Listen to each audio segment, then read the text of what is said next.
오늘 밤부터서 야고보서 계속해서 우리가 하나님 말씀 상고하면서 진리의 말씀을 깨닫고 우리가 또 주님을 향한 믿음이, 행함이 있는 믿음이 더욱더 성장해 가기를 바랍니다.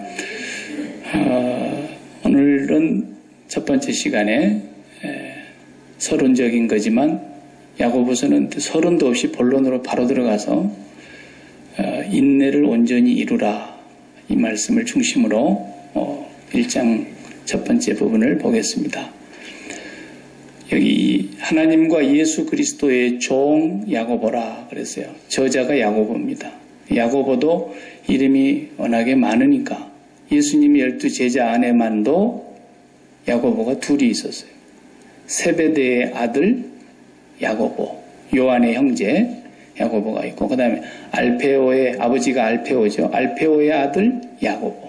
그러니까 야고보가 둘인데 그 두 분이 아니에요. 두 분이 아니고 여기에 야고보는 아시죠? 예수님의 동생 야고보. 예수님을 형님이라고 불렀죠. 본래는. 그런데 안 믿었어요, 예수님을. 계시록 앞에 유다서도 예수님의 동생 유다입니다. 그 양반도 예수님을 안 믿었죠, 처음에는. 예수님, 이제 혈통적으로 그냥 먼저 태어났다 생각하니까 형님으로 모셨지, 미쳤다고 생각했어요, 동생들이. 그런데 주님이 십자가에 죽으시고 부활하신 뒤에 이제 믿게 된 거예요. 그러니까 우리 형님 예수 그리스도의 동생 야고보는 이렇게 안 하고 우리 주 예수 그리스도의 종 야고보는 형님이 아니에요. 그분이 하나님이셨다는 거예요. 그분이 나의 주님이셨다라는 거예요. 그걸 고백하고 야고보는 나중에 보면은 사도행전의 15장에 등장을 합니다. 이 바울이 1차 전도 여행을 마치고 돌아왔는데 예루살렘에서 내려온 몇몇 사람들 중에 야, 그거 율법 안 지키면 소용없어. 예수만 믿어갖고 구원받는 게 아니야. 그러면서 율법을 다시 가르치기 시작했었지 않습니까? 그때 얼마나 많은 혼란이 있었는지 바울과 바나바와 많은 성도들이 예루살렘의 공의회, 요즘으로 말하면 총회예요. 교회 전체의 지도자들이 모이는 총회에 갔어요. 예루살렘에.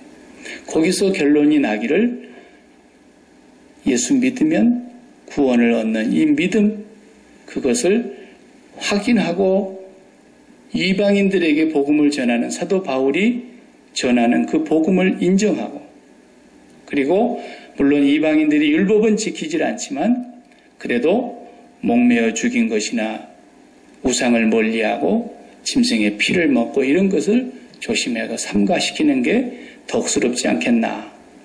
율법이 아니라 그렇게 좀 얘기하면서 거기서 결론이 났어요. 근데 그 결론을 내는데 그 의장이 누구였냐면 여기 야고보서를 쓴 예수님의 그 동생이었던 야고보가 그 회의를 주재하는 의장이었어요.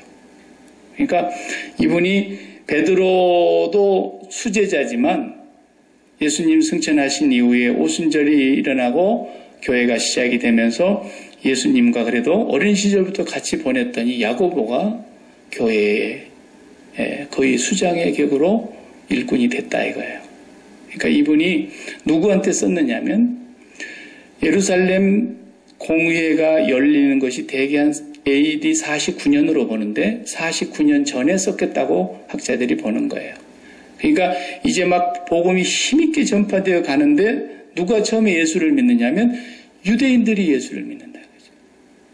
그러니까 개종한 유대인들, 이 사람들이 흩어져 있는 유대인들을 여기 오늘 1절에 보면은 12지파라 이렇게 표현했어요.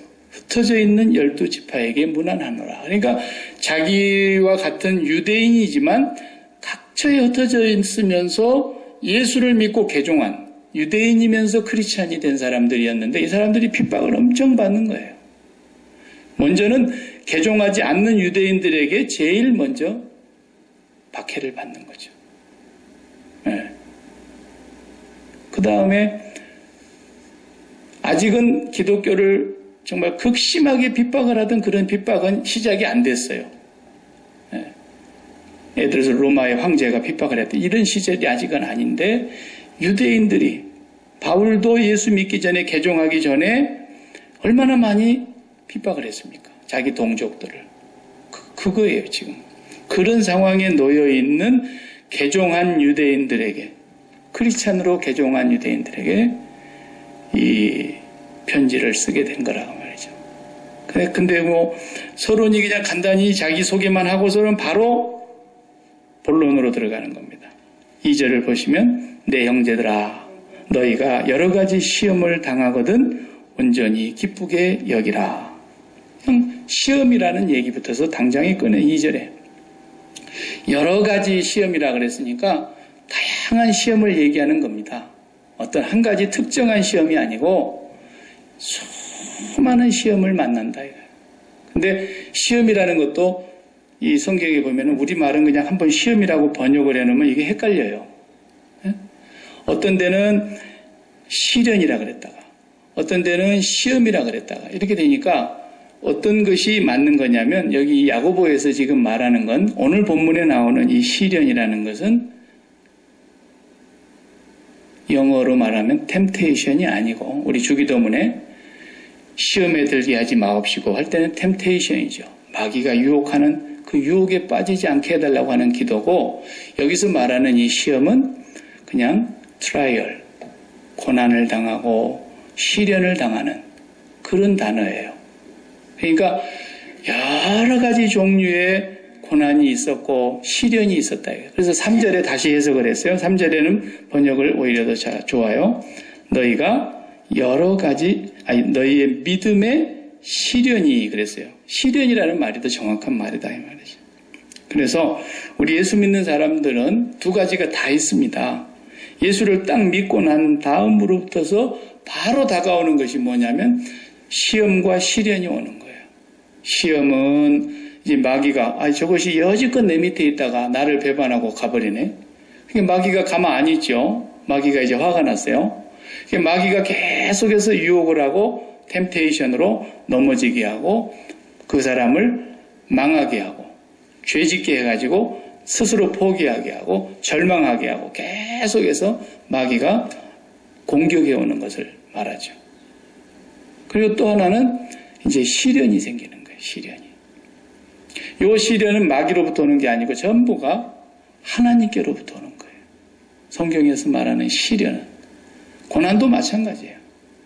물론 마귀가 주는 고난도 없지는 않겠지만 시련이라고 말할 때에는 하나님께로부터 오는 거예요. 그래서 출처도 하나님이지만 시작도 선한 뜻으로 주신 거고 결과도 선한 결과를 낳게 하시기 위해서 주시는 거예요.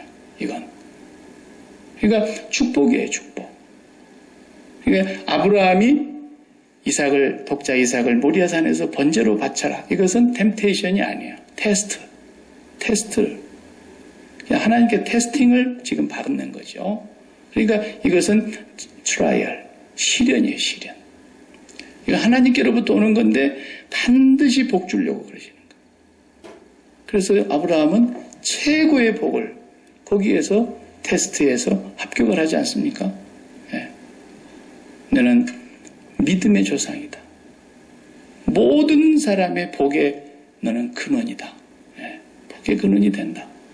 시련을 잘 감당하면 그렇게 되는 거예요. 예수 믿는 사람 두 가지가 다 있어요. 근데 예수 믿고 나서 그냥 만사가 형통하고 그냥 복이 그냥 물 묻은 바가지에 깨달라붙도록 그냥 이렇게도 복이 들어오고 저렇게도 복이 들어오고 맨 복이 들어오는 줄로 생각하는 사람은 아직 예수 믿는 사람은 아니죠. 종교인이거나 교회를 지금 다녀보는 거죠. 아주 예수 믿는 사람이 되기까지는 이제 그런 시련과 또 때로는 시험과 이걸 겪어야 돼요. 고린도전서 10장에서 바울이 그런 말씀했어요. 10장 13절에 고린도전서. 그 유명한 말씀 여러분 암송하시죠? 네. 너희에게 감당할 시험 밖에는 허락지 아니하시고 감당치 못할 시험 당하는 것을 허락지 아니하시고 시험을 당할 때에는 어떻게 피할 길도 주시고 그때 그 시험이라는 단어는 원문에 볼 때는 두 가지 의미가 다 있어요. 하나는 유혹이라는 의미도 있고 하나는 테스팅의 의미도 있어요. 두 가지가 다 담겨져 있는 거. 어떻든 간에 어떤 모양으로 오든지 마귀가 우리를 시험하고 유혹해도 반드시 하나님은 그 백성은 이기게 하시고 피할 길을 열어주시고 그런 분이라는 거예요. 그리고 하나님이 시련을 주실 때에도 감당치 못할 것을 주신 적이 없다라는 거예요. 반드시 감당하게 하시고 감당치 못할 내 힘이 부족해서 도저히 감당 못할 시련이면 이거 피하기도 하시고 하나님께서 피하는 지혜도 주시는 거죠. 이걸 우리가 다 배워야 돼요. 그렇게 해서 오늘 본문에 보면은 시련이 뭘 만들어낸다? 인내를 만들어낸다라는 거예요. 이거 굉장히 지금 오늘 본문이 아주 미묘하면서도 잘 살펴야 될 본문이에요. 우리 이런 말 있잖아요. 고난은 쓰다. 그런데 인내의 열매는 달다. 인내는 쓰다. 그러나 그 열매는 달다. 그래가지고 이렇게 딱 써붙여놓고 저도 어릴 적에 그런 거 이렇게 책상 머리에다가 써놓고 그랬는데 지금 얘기는 그런 얘기가 아닙니다. 이 얘기는 그냥 시련이 많이 오는데 네가 잘 참으면 나중에 열매가 단 열매가 온다. 이런 얘기 하려고 지금 하는 얘기가 아니에요. 그것은 신앙인의 하나의 인격적인 덕목이에요. 그건 성령의 열매. 그럴 때도 인내가 있잖아요. 지금 그 얘기가 아니에요. 오늘 본문은. 가만히 보세요. 믿음의 시련이 계속 되는데 그 시련이 결국은 뭘 만들어내느냐? 인내를 만들어낸다는 거예요. 이게 지금 무슨 얘기인가? 그 다음 말씀을 또 보면 인내를 온전히 이루라라는 거예요. 이게 목적이 되어 있는 거예요, 지금. 인내를 온전히 이루는 것이 중요하다는 거죠, 이게. 그러면 이 말씀이 무슨 말씀인가를 우리가 조금 이해를 하려면 설명이 조금 필요합니다. 여러분, 시련이라는 말 앞에 믿음이 붙어 있잖아요. 믿음의 시련이에요. 예수 믿는 사람이 당하는 모든 시련은 믿음의 시련이다. 뭐 때문에? 믿음 때문에. 믿음을 온전하게 만들어가는 과정 속에서 있는 시련이라는 거예요. 하나님께서 이제 예수를 믿는 한 사람이 이제 갓 태어난 어린아이와 같이 영적인 유아기를 맞이했을 때 여기서부터서 그가 감당할 수 있는 시련을 하나씩 통과하게 하셔요, 하나님이. 그 시련은 우리에게 유익을 위해서, 우리 믿음을 위해서라는 거예요. 그러니까 시련이 없으면 믿음이 안 자란다는 얘기와 똑같은 얘기고, 그죠? 시련이 있으면 있을수록 무슨 얘기입니까? 하나님의 특별한 간섭이 각별하다는 뜻이에요. 그래서 오늘 뭐라 그래요? 시련을 당하거든 온전히 기쁘게 여기라는 거예요. 그래서 기쁘게 여기라는 겁니다. 시련이 왔다는 건 뭐예요? 하나님이 너를 지금 사랑하시고 각별하게 너를 지금 케어하고 돌보고 계시고 네 믿음을 온전하고 구비해서 조금도 부족함이 없게 만들어가고 계신다라는 뜻이니까. 출처가 하나님이니까. 하나님 사랑의 증거라는 거예요. 그래서 시련이 올 때 기뻐해야 될 이유가 거기에 있는 거예요. 기뻐하십시오. 시련이 오면 기뻐해야 돼요. 네. 하나님 감사합니다. 그렇게 못하는 사람은 그 이상 못 자라는 거예요. 절대로. 네. 기뻐해야 돼요. 하나님께서 기뻐하라 그러잖아요. 네. 그러니까 사람이 사람을 키울 때도 그러지 않습니까? 이거 나중에 제목감이다, 쓸만하다 그러면 일부러 더 힘들게 만들어가지고 더 많은 강한 트레이닝을 시켜가지고 처음에는 막 왜 이렇게 나한테 힘든 일만 시키고 왜 나한테 이렇게 나를 미워하는가 막 이렇게 오해가 할 망정 그렇게 막 일을 시켰다가 나중에 결국에 가서는 어떻게 됩니까? 그 시키는 사람의 입장에서 무슨 뜻이 있었다 이거예요. 그러니까 우리 예수 믿는 사람 똑같아요. 시련을 당할 때는 하나님이 지금 복을 주시려고 하는 것인데 무슨 복이냐? 하나님의 뜻을 이루는데 제목으로 쓰려고 그러는 거예요, 지금. 뭔가 제목으로 쓰려고. 네. 우리 여기 공사할 때 우리가 이렇게 해보니까요. 제가 이제 그걸 많이 우리가 했는데 쇠가 잘랐어요, 전부. 아시겠어요? 저 안에 가면 쇠를 자르는 톱이 있습니다. 전기만 꼽으면 뭐 웬만한 쇠는 다 잘랐어요, 그걸로. 쇠를 잘라요. 똑같은 쇠인데. 그러면 왜 그럴까요? 자르는 톱으로 되어 있는 이 쇠는 엄청난 고열에서 많이 두들겨 맞은 겁니다, 이게. 예. 엄청난 큰 해머가요. 보통 한 수십 톤 되는, 수백 톤 되는 철강 회사에 보셨어요? 철강 회사에서 철을 만들어내는데요. 여러 가지 철을 만들어내요. 한 가지만 만들어내는 것이 아니라. 거기서 가장 강도 있는 철을 만드는 데는 엄청난 해머로 두드러 팹니다, 이걸. 고열로 올려가지고 또 두드러 패고, 또 고열로 올려서 또 두드러 패고. 이 쇠는 나중에 어떤 쇠가 되느냐면 모든 쇠를 자르는 쇠가 되는 거예요. 네. 그러니까 믿음의 시련을 잘 감당하고 가다 보면은 하나님께서 이 사람을 사랑하는 증거인데 엄청난 일에 쓰시려고 그러는 거예요. 네. 하나님이 굉장히 사랑하는 사람에게 징계하신다 그랬잖아요. 그래서 채찍질도 하시고.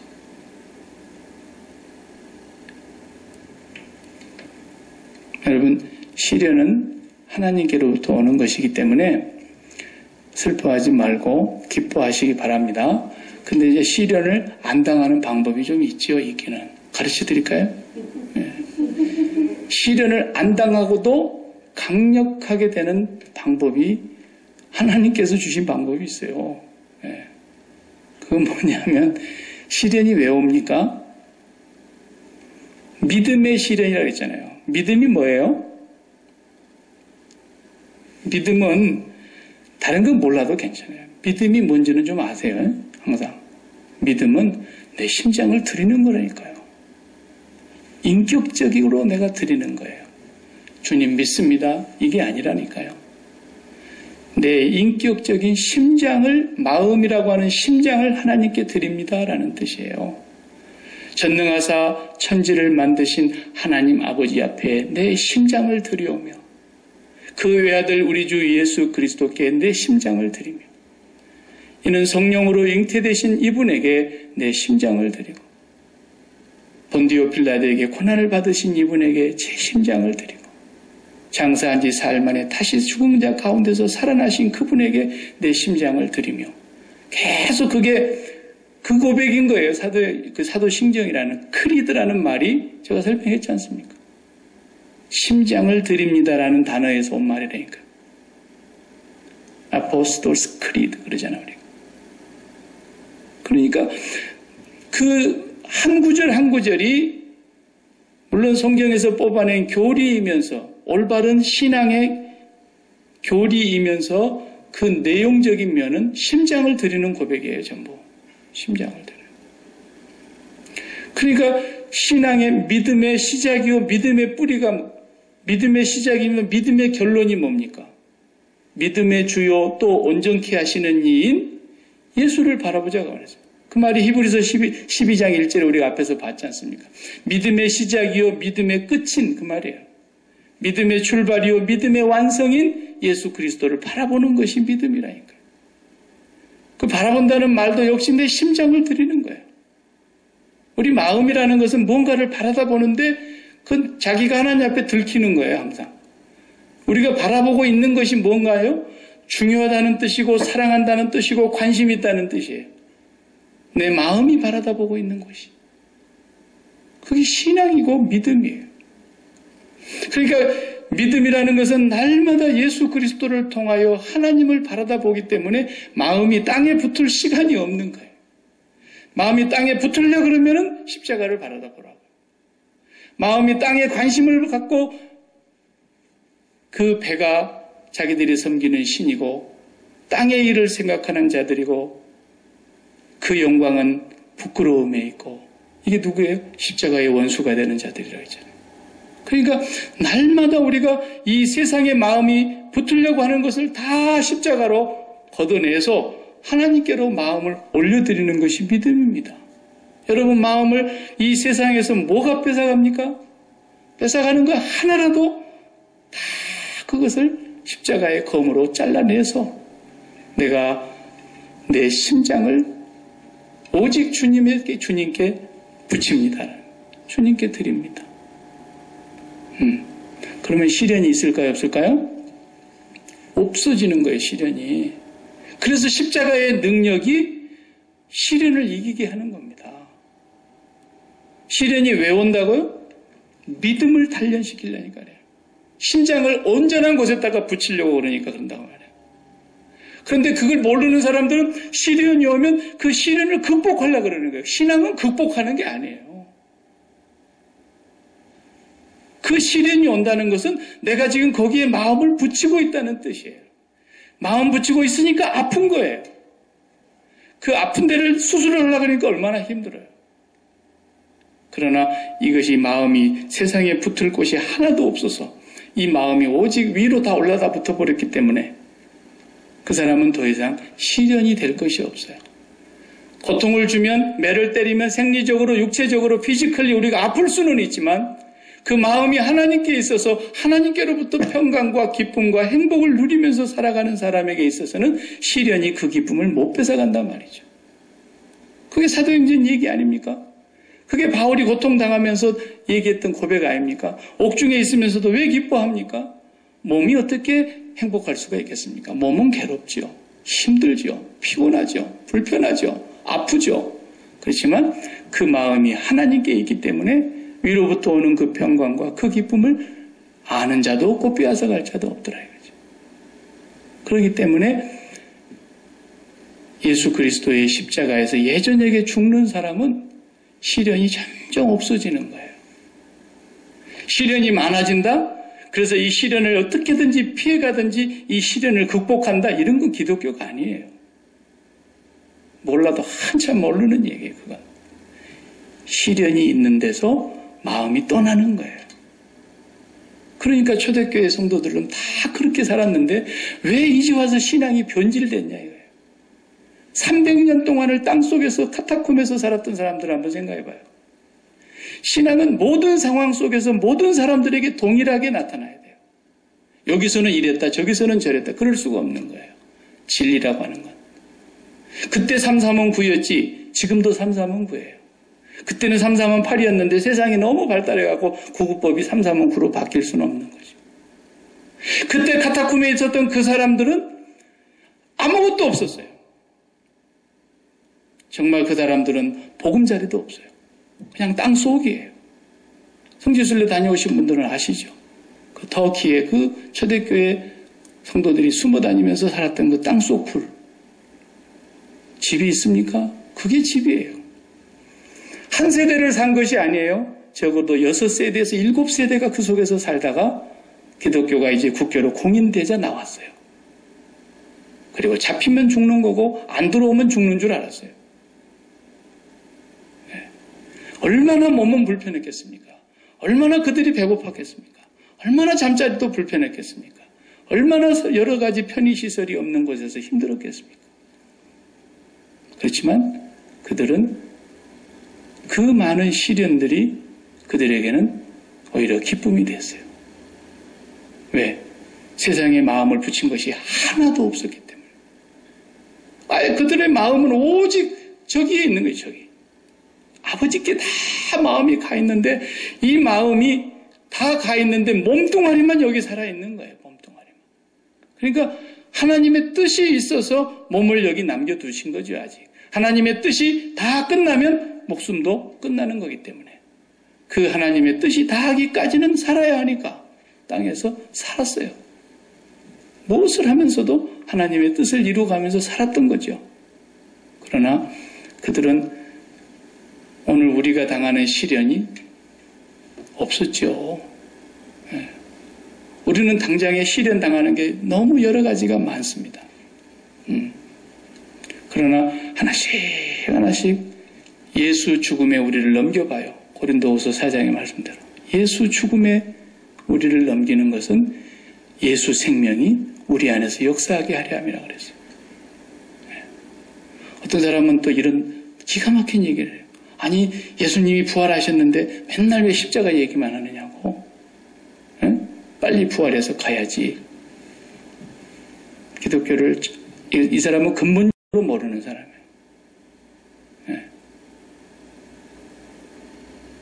아니, 죽음이 없는 부활이 어디가 있어요? 죽음 없는 부활이 어디가 있어요? 이 세상에 대해서 죽은 사람이라야만 이 세상에서 부활하는 거예요. 아버지께로 향하여. 이 세상에 대해서 죽지 않은 사람이 부활하는 것은 그건 거짓말이죠. 안 죽고 무슨 부활이 있어요? 반드시 죽어야 해요. 우리의 그 과제가 내가 죽는 것이 아니죠, 물론. 그리스도가 죽으셨죠. 그리스도의 죽음이 나의 죽음이 되고 나의 현재의 죽음이 되고 영원히 현재의 죽음인 거예요. 2000년 전에 죽은 사람들도 다 그리스도와 함께 죽은 사람들이고 우리는 지금 저 2000년 전에 죽으신 예수 그리스도가 부활하셔서 살아계시는데 그분의 죽음이 나의 죽음이라고 믿는 사람들이 여기 모인 거예요. 그분의 죽음이 나의 죽음이라는 것을, 그분의 죽음이 이 세상에 대한 확실한 죽음이라는 것이에요. 매일 그걸 확인하면서 사는 사람이 예수 믿는 사람이고 새 출발하는 사람이고 오늘 또 내가 그리스도와 함께 세상에 대해서는 죽은 사람인 걸 또 확인하고 하나님께 대해서는 그리스도와 연합하여 사는 사람이라는 걸 확인하면서 살아가는 거예요. 그래서 내가 마음에 붙이고 있는 것이 다 떨어져 나가는데 어디서 시련이 오겠냐는 거예요. 시련이 그리스도와 함께 날마다 십자가에서 죽음으로 들어가는 사람, 사도 바울이 말한 그 고백이, 내가 날마다 죽노라고 하는 그 고백이 매일매일 현실화되는 사람들, 이런 사람들은 시련이 이제 거의 없어지는 겁니다. 그러니까 시련이 오면 빨리빨리 눈치를 채야 되는 거예요. 아, 내가 지금 지독하게 마음을 붙이고 있는 것이 있구나. 이것을 주님께서 지금 십자가에 못 박으라고 그러시는구나. 그렇지 않으면 그 시험을 통과할 때까지 그것이 안 떨어져 나갑니다. 십자가에서 죽을 때까지 안 떨어져 나갑니다. 여러분, 상처 나가지고 이게 다 이제 골맞다가도 이제 나으면 여기가 딱정이가 앉고 나중에는 나도 모르게 이렇게 떨어져 나가죠. 떨어져 나가면 깨끗해지는 거예요. 그거 안 떨어져 나가면 이렇게 건드릴 때마다 아프잖아요. 그게 붙어갖고 이게 안 떨어질 것 같으면. 그냥 완전히 딱 떨어져 나가면 통증이 딱 멎어지는 거죠. 똑같은 원리예요.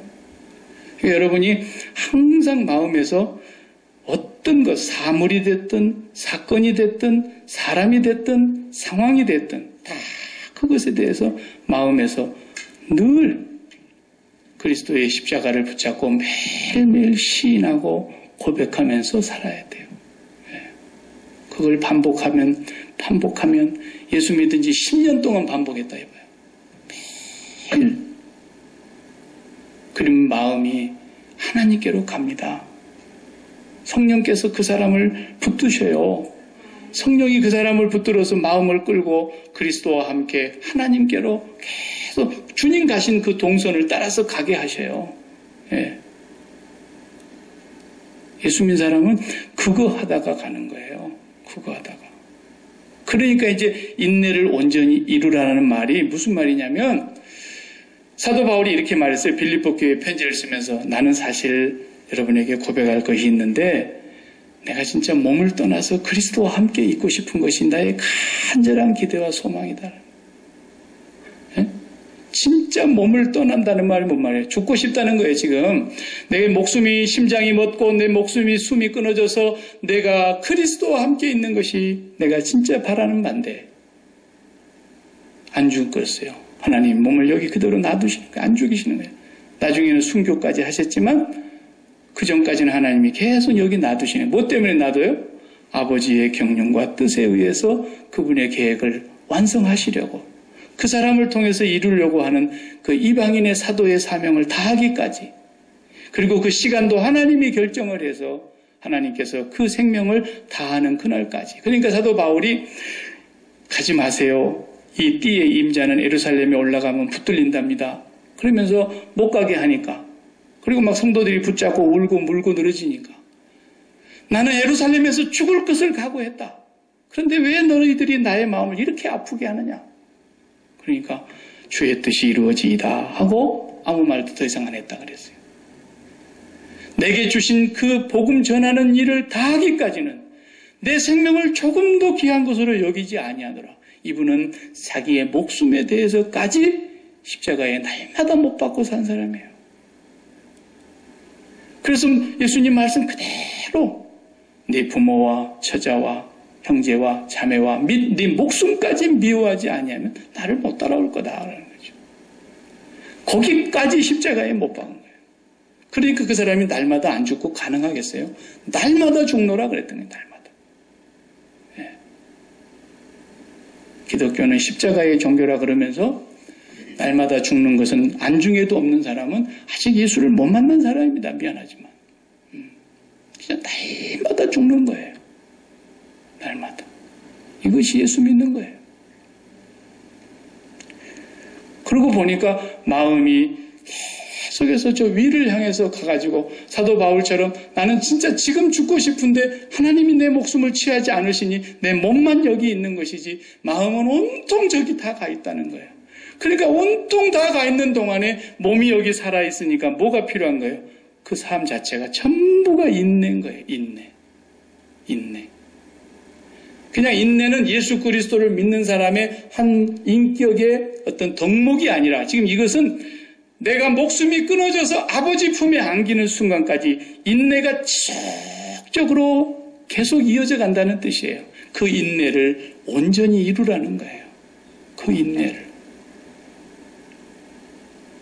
그러니까 예수 믿는 사람의 소망은 예수 안 믿는 사람의 소망하고 어떻게 다르냐?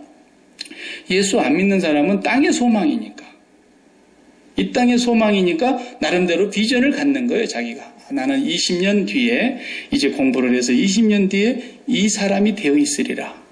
5년 단계씩 잘라서 한다든지 10년 단위로 잘라서 한다든지 자기의 비전을 뭐 1년 단위로 잘라서 내가 목표를 구체적으로 세우면서 마침내 20년 동안에 지나서는 내가 이 사람이 되리라. 이게 세상 사람들이 갖는 소망입니다. 예수 믿는 사람은 그런 것이 소망이 아니잖아요. 예수 믿는 사람은 그렇게 살면 안 돼요. 그런데 누가 가르쳐주는 사람이 없으니까 다 그렇게 사는 거예요. 그게 옳은 줄 알고. 그게 정답인 줄 아는 거예요. 예수 믿는 사람은 그렇게 사는 게 아니에요. 본래부터서. 그 사람들은 20년 뒤에 그 소망을 가졌다 하더라도 그 소망이 될지 안 될지는 가봐야 알아요. 그런데도 욕심이 커가지고 기왕이면 독수리라도 그리려 그래야지 나중에 새라도 한 마리 장닭이라도 그릴 거 아니야. 기왕이면 내가 호랑이를 그려야지 그를 큰 꿈을 가져야지 고양이라도 한 마리 그릴 거 아니야. 이런 생각으로 그냥 가져보는 거예요. 비전을. 그러나 가봐야 하는 거죠. 될지 안 될지는. 그러니까 없는 소망이지만 꿈에 그리는 거고 마음에 그리는 거고 입으로 시이는 거고 긍정적인 사고방식을 갖는 거죠. 그것을 뭐라 그래요? 신념이라 그래요. 신념. 신앙이 아니란 말이죠. 예수 믿는 사람은 그런 게 소망이 아닙니다. 우리의 소망은 절대로 땅에 있지 않습니다. 절대로 땅에 우리의 비전이 있지 않습니다. 우리의 비전, 우리의 소망은 오직 주 예수 그리스도 한 분뿐입니다. 그분이 우리의 소망입니다. 그리고 유일한 소망입니다. 거기에 소망을 다 거르는 겁니다. 근데 그 소망은 우리 머리에 분명히 있는 거예요. 가봐야 있는 게 아니고 20년 뒤에 세상 사람들의 소망처럼 될 수도 있고 안 될 수도 있고 이런 불확실한 소망이 아니라 분명히 있는 소망입니다. 한국에서 있는 분들이나 각 나라에서 미국에 이민 들어오려고 하는 사람들이 신청을 해놓고 기다리는데 그 사람들의 소망이 미국에 이제 이민 허락 떨어지기를 기다리고 있는 거예요.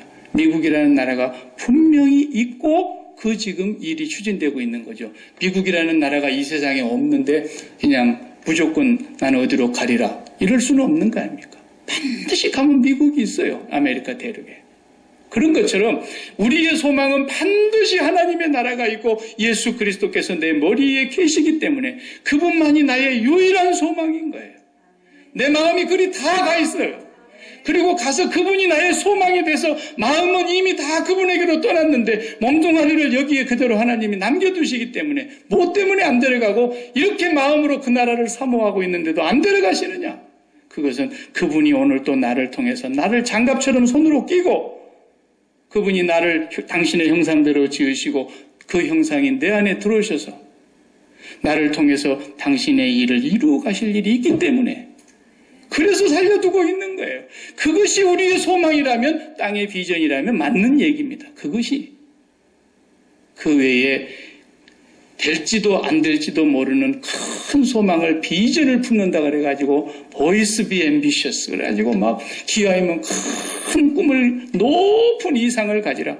이걸 다 예수 믿는 사람들이 옳은 줄로 생각을 하는 거예요. 그래가지고 그것을 이루어해달라고 하나님 앞에 막 부르짖어 기도를 하는데 하나님의 뜻에는 하나님의 마음속으로 들어가 보니까 전혀 그런 계획이 없어 이 사람한테 대해서. 그런데 끝까지 그것을 자기가 이루어 보겠다고 끝까지 밀어붙여가지고 어느 날 됐네. 세상적인 방법으로 성취됐어요. 할렐루야 하나님이 그렇게 하시다는데 어느 날 하나님이 그걸 확 망하게 해버렸다. 왜? 하나님의 뜻이 없는 거였으니까. 그런데 하나님께서 그걸 없애려고 그러니까 하나님 이걸 왜 없애시느냐고 목사님 기도해 주세요. 이거 큰일 나게 생겼습니다. 하나님이 결국은 그걸 없애시고 말아요. 그분의 뜻이 없는 것이면. 그걸 없앨 때에 엄청난 아픔을 겪어야 되겠죠. 그런데 그걸 다 잃어버리고 났더니 하나님의 계획이 이루어지고 있는데 하나씩 하나씩 하나님의 뜻이 새롭게 이루어져 가고 있어요. 그것이 없어지지 않았더라면 절대로 이루어지지 않을 하나님의 뜻이 이제 없어지면서부터 일어나는 거예요. 네. 그러니까 저 이탈리아의 피사의 사탐 얘기 잘 아시죠? 네? 1년에 1mm씩이 이렇게 기울어지는데 요즘은 이제 하도 돈을 많이 들여가지고 더 이상은 안 기울어진다고 얘기합니다만 그게 3층 정도 올렸을 때 기울어진 것을 확인하고 중단했어요. 10수년을 그냥 중단해 둔 거예요. 이미 실패했다 이거. 그런데 그 위에다가 5층을 더 올려버렸다니까요. 한 사람이. 그래가지고 이것이 한 5m 기울어져 있는 거예요. 중심축에서 보면 상당히 기울어져 있는 거죠. 모든 건축가의 마음속에는 그 탑은 반드시 서 있어야만이 탑이라고 생각하는데 그 탑이 그렇게 세워졌더라면 수많은 나라들 가운데 수만의 탑 중에 하나로 끝났을 거예요. 그런데 거기에 기울어져 가지고 그 피사는 그 동네 사람들이 다 그걸로 먹고 살아요. 그거 하나가 기울어지는 바람에. 네. 이게 무슨 얘기입니까? 하나님의 생각과 사람의 생각이 이렇게 큰 차이가 있다는 거예요. 하늘과 땅처럼 차이가 있다는 거예요. 사람의 생각은 그냥 그 지중해 해협을 벗어나기만 하면 저 낭떠러지가 있어가지고 배 타고 나갔다가 수천만 길의 낭떠러지에 떨어져 죽을 거라고 이 해협을 나가면 죽는다. 그게 지브랄터 해협이잖아요. 그죠? 근데 거기를 콜럼버스가 배를 타고 나가버렸어요. 나갔더니 어마어마한 대양이 있고 아메리카 대륙을 발견했습니다. 사람의 생각은 바다는 지중해가 전부인 줄 알았지만 그 지중해 해협을 나가고 보니까 어마어마한 세계가 있었고 오늘 이 미국이 정치와 경제와 사회와 문화와 군사와 모든 분야에 일단은 세계의 중심지가 되고 말았어요. 하나님의 생각과 사람의 생각이 이렇게 차이가 있는 거예요. 상상할 수도 없이 차이가 있어요. 근데 우리가 생각하고 우리가 비전을 세워놓고 그것을 달성하는 것이 마치 하나님께 영광이 되는 것으로 이렇게 예수를 믿는단 말이죠. 그것은 예수를 믿는 정상적인 방법이 아니에요.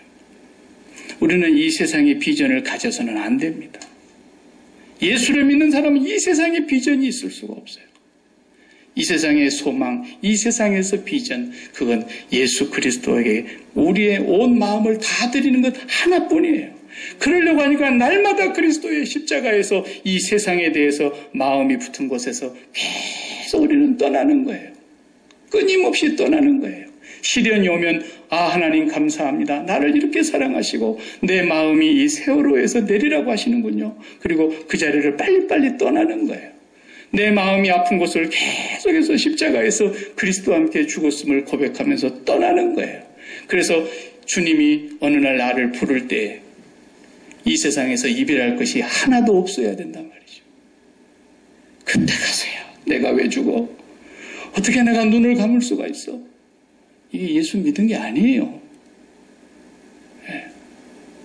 그리고 이제는 정말로 꿈에도 그리던 주님을 내가 만나는 것이 평생의 소원이었고 내 마음을 거기다 다 바치고 살았는데 이제 나를 부르시니 가장 영광스러운 날이 되는 거고 그날은 내 인생의 졸업하는 날이기 때문에 졸업하는 날을 얼마나 사람들이 기뻐합니까? 너는 고등학교를 졸업하지 말고 12년을 다녀라. 이게 저주지 어디 이게 축복이 될 수 있겠어요?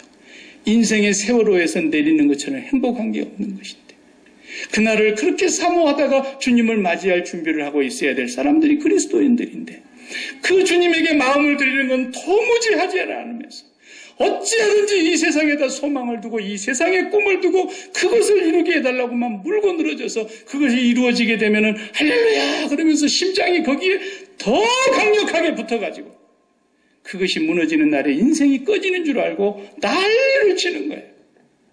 이런 건 예수 믿는 것도 아닙니다. 이런 거. 그것을 또 어려움이 닥쳤다고 막 극복해내니까 대단한 신앙인 줄로 생각하지만 신앙은 극복하는 게 아니라니까요. 하나님하고는 너무 딴 길을 가고 있는 거예요, 그게. 그리고 완전히 마음을 다 떼고 살았는데도 하나님이 계속 주시는 거예요.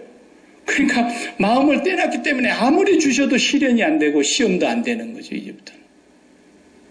아무리 주셔도.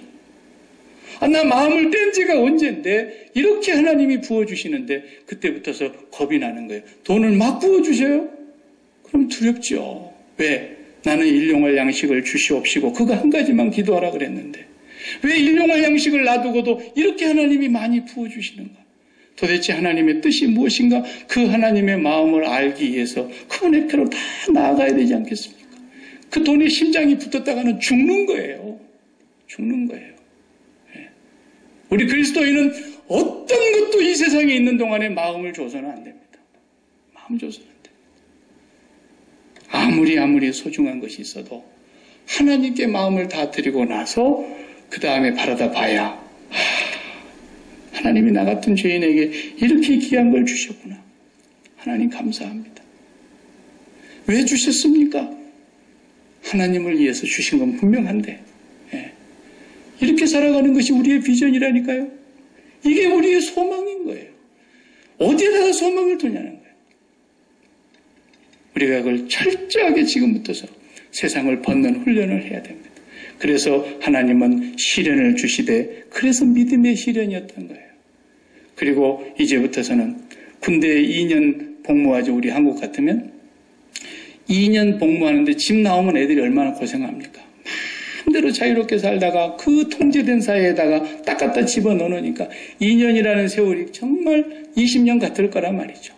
그래도 그들이 2년 후에는 돌아갈 집이 있기 때문에 마음은 이미 집에 다 가 있고 마음은 짝사랑하는 그 알만나가 사랑하던 그 연인에게 다 가 있는데 여기 지금 몸이 붙들려 있는 거예요. 그러니까 2년 내내 뭐 하는 겁니까? 인내를 온전히 이루어가는 거예요.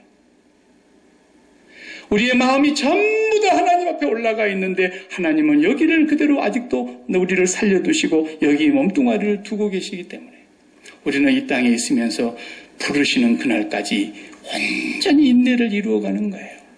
이게 예수 믿는 거예요. 덕목이 아니에요. 인격이 아니에요. 이건 그리스도인의 삶 자체예요. 날마다 인내를 이루어 가시는 삶이 되기를 바랍니다. 기도하십시다.